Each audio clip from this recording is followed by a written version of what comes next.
মাদারীপুরের হাটবাজারগুলোতে শীতকালীন সবজির দাম কমেছে, তবে বেড়েছে মাছের দাম। বিক্রেতারা বলছেন সরবরাহ বেশি থাকায় শাকসবজির দাম কম। এদিকে ক্রেতারা বলছেন মাছের দাম বাড়ায় তাদের খরচ ও ভোগান্তি বেড়েছে। মাদারীপুরের চৌরাস্তা থেকে বিস্তারিত জানিয়েছেন প্রতিনিধি জহিরুল ইসলাম খান। মাদারীপুর হাট বাজারগুলোতে শীতকালীন শাকসবজির কিন্তু প্রচুর আনাগোনা দেখা যাচ্ছে, কিন্তু সেই তুলনায় কিন্তু এখন পর্যন্ত দাম কমেনি।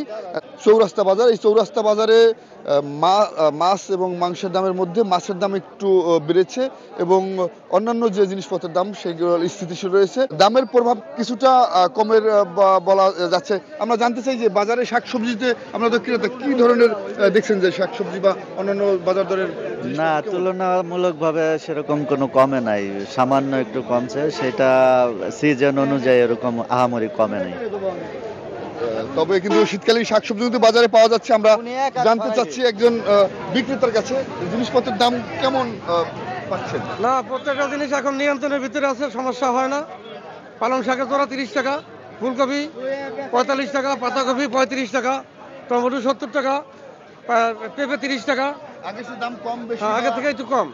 ক্রেতা বিক্রেতা উভয় শ্রেণীর মানুষের সাথে আমরা কথা বলেছি। এই মাদারীপুরের চৌরাস্তা বাজার, সেখানে কিন্তু যে গ্রাম থেকে কিন্তু সরাসরি এখানে বিভিন্ন ধরনের শীতকালীন শাকসবজি চলে আসে।